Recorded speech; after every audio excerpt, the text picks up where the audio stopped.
how and why I fell in love with the USA. I'd like to share my very personal story with you today. Let's go. If we're meeting for the first time, my name is Konstantin and welcome to Letters to King. We're living in today's Russia explained by the insider you can trust. And if you are a returning viewer, thank you so much. You are awesome. You rock. Please keep on coming back for more. In the last few videos, I praised the USA. Got a lot of heat from Russians for that. They wrote in the comments and emailed me something like, why would you do something like that? Why do you praise the USA? Praise Russia instead, because you're Russian. My friends, I'm sorry. I only speak of what I believe in and what I think of. But these heated questions made me think, and I've decided to share my story of how I fell in love with America. And by the way, my question of the day is, do you like the story? And if you do, would you like me to share more personal stories with you? Please let me know in the comments below. I was born and raised in Soviet Union that became Russia in 1991. I left for the USA days after I turned 20. A student, very young, very naive, and very inexperienced. I had tuition, room and board, and travel expenses covered in the United States, and I also had $75 monthly stipend. Landed in the USA in Maine with literally empty pockets and a tiny luggage with summer clothes only. America turned out to be like a brand new world for me. Russia was bleak at the time, and America was so colorful. Total freedom. So much choice of everything. Everyone seemed to be rich, driving a brand new spanking car. Whew, it was life. I was in shock. Life in the USA was so much different from what I had used before at home. I spoke very poor English and didn't understand how things worked around me. At first, I felt absolutely miserable. I was totally alone in this huge, new, strange world. You see, at home, I came from a large family and I was always surrounded by friends and relatives and family. And in the USA, I felt so out of sorts. So my first few months were not very pleasant. Mind, that was pre-internet era and international calls cost an arm and a leg. I paid $3 per every minute of talking to my mom and dad. So I couldn't really talk to them that much. All I could afford was 5 minutes every week, and my $75 stipend would be gone. So I completely felt cut off from my relatives, my family, and from my country, from my home. Hard time. It took me 6 months to get better. I made friends, I learned how things worked, got a bank account, got driver's license. Life started coming out. So things were getting better in general, but I was still penniless. That's when I learned my first lesson in America. You can't be happy being penniless. To be happy, you have to make money. So I found my first job. Through a new friend connection, I found a job as plumber's assistant. That plumber did not need an assistant, okay? He just wanted to see real, live Russian. And I was working for a couple days, assisting him, holding his wrenches, giving him his tools, and it was absolutely horrendous outside, 29 below zero. And there was onshore wind blowing off the ocean.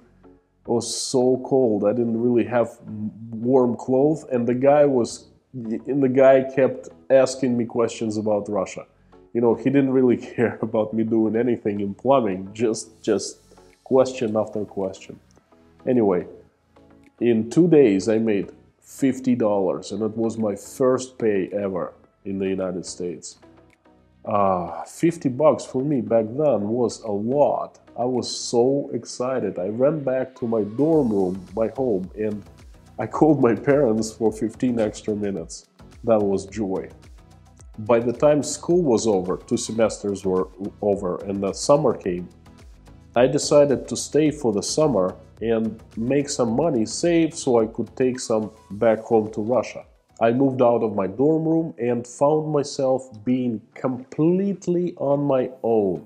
I rented a tiny apartment for $250 per month, and also through connections found a small job that paid me $7 an hour, and I was sweeping a parking lot of a small hotel that was right on the beach. The job was slow, boring, and very hard. There was a parking lot about 150 feet long, and the wind was blowing sand off the beach right onto the parking lot constantly. So all I had to do was just walk around the parking lot and sweep it with a big broom. But I didn't really care at the time. It was a job and I was making $7 an hour. In Russia, back then, that was a fortune. That job came with the security, because by the time I would finish parking lot, move from one side to another, the side where I would start would be covered with sand again. So I just kept on going back and forth, sweeping all day long. I was making about $300 per week, and I was on the top of the world. I'd make a week 3 times more than my mom, a chief accountant at a large company back in Russia, would make a month. Imagine that, huh? Needless to say, I was totally happy. And one day, an opportunity, the American dream, knocked on my door, and it changed my life for good. By the way, if you find this story interesting, please like it and subscribe to my channel so you don't miss any further updates, and I'll give you more stories like this. One of the days, a front desk manager got sick, and the general manager was looking for a replacement, but there was no one to replace him with. So she was looking around for people, and all of a sudden she saw me sweeping a parking lot. She was like, "Oh, Konstantin, get over here." She said, "I'm gonna put you behind the desk for a day or two." Behind the desk? I said, "Why?" I wasn't really feeling comfortable because I didn't know what to do with it. I didn't know how to speak English. She said, "Oh, don't worry about it. It's gonna be a slow day. You will hardly have any walk-ins, and you don't have to do anything. Just answer the telephone. I'll give you emergency number, so call me up if something happens." Okay. So she wrote me what I needed to do in case somebody would want to rent a room. I would take her money. She said, "Don't worry, checking them in or anything like that. I'll do everything tomorrow." I said, "Okay." And then she left. So I had the entire afternoon for myself, from 3 to 11 p.m. And people started coming in, and I started selling them rooms. I guess I really wanted to rent rooms. I would go out of my way. I would try to explain. They didn't understand my English. I was using my hand, the sign language, show them things. And, I would take them by hand and bring them to the room, and clean room, to show the views, beautiful views we had of the ocean. And I would try to tell them how wonderful experience they would get staying in the hotel. And you know what? They kept on renting. I ended up renting 25 rooms that day. A day before, they only rented 5 rooms, and I rented 25.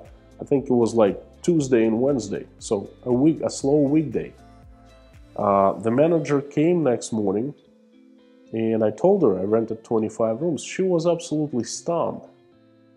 Then, everything repeated the second day. I also rented around 25 rooms. And she was stunned again. She said, "Well, must be a lucky day," something like that. And then the next day, the manager, who had gotten sick, got better and returned to work. So, I took a broom. All of a sudden, I saw a brand new BMW pulling into a parking lot, and the owner of the hotel getting out of it. King Weinstein. I named my channel by his name. That's a story in its own. Him and the manager asked me to come back to the office and said, "What are you doing?" I said, "Well, I'm going back to sweeping. That's what I do. I said, listen, we have this older fellow, his name is Jimmy, and he sweeps really good, okay? But we want you to work behind the desk from now on. I said, behind the desk? But I don't feel comfortable. And I said, well, listen, as long as you keep on renting the same amount of rooms as you rented previous day, you're gonna be absolutely fine. And we'll give you a raise, $1. So you'd be making $8 instead of 7. $8 an hour? Are you kidding me? I was so happy to get a raise, okay? So I moved behind the desk and I started working as a desk clerk or desk manager, front desk manager. And things started getting really, really, really well. I kept on selling rooms, I kept on speaking with people. They liked me. Somehow the guests liked me because they saw me as this Russian kid with broken English who was trying to make it in the USA. So, we had good conversations. Everything was fine. The owner kept coming in. He was looking the way I worked at the desk. And 6 weeks later, the owner bought another hotel. It was a complete mess. And he approached me and told me to go and teach the management of this other hotel how to do business, how to sell rooms, how to check people in right. I, who was sweeping the parking lot 5 weeks earlier, would go and teach general manager how to work. So I did. I became a consultant. I did go. The guy was in his 40s. He was son of current mayor of that little town, and boy, he dressed up for me. He started reporting what he was doing, and I did teach him, and he did improve. And it took off from there. Later that year, I was made the general manager of the hotel that I worked in, and the owner asked me to stay in the United States longer to study, but at the same time to work at his properties. So I ended up staying. I ended up working at the same company for 8 years. I started sweeping parking lot and I finished being the general manager of a few properties with over 70 employees under me. But that summer of '97 was the break point for me. I felt like I belonged. Once I started working really hard, once I started getting the results, people around me started treating me with respect. Never once I felt like an outsider, like an immigrant. People did not treat me like an immigrant, but they treated me as one of their own. At the same time, I understood that I didn't have any limits. I could go as high as I wanted to. The only limits were inside of me. I, with very little experience, started working and started growing up the ladder and started making decent money. I worked 2 shifts, making $700 a week, but loving every single minute of it. That would be absolutely impossible in the place where I grew up, in Russia. Here, you need connections to make something out of yourself. In the United States, you could be a self-made man. I fell in love with America that summer for the opportunities, for people treating me like equal, for not feeling discriminated, for ability to make money. I liked many things around me, but what I really loved, what I fell in love with, was the American dream that any person in the United States could achieve, could get, including an immigrant kid like me, very green with no experience and with no English. And that, my friends, is quite something. The following years just proved my point. I was growing up, I created a family, I was feeling pretty confident, and I felt like everything was up to me. Everything was in my control. I was in the driver's seat. If I wanted to make more money, I could, as long as I worked hard for it, or smart. Amazing feeling, an amazing opportunity, an amazing ability. So this is my story. If you liked it, please share in the comments. Again, my question of the day is, if you like my story, please let me know in the comments. And also, would you like me to give you more personal stories like this? Thanks for watching. I'll see you next time.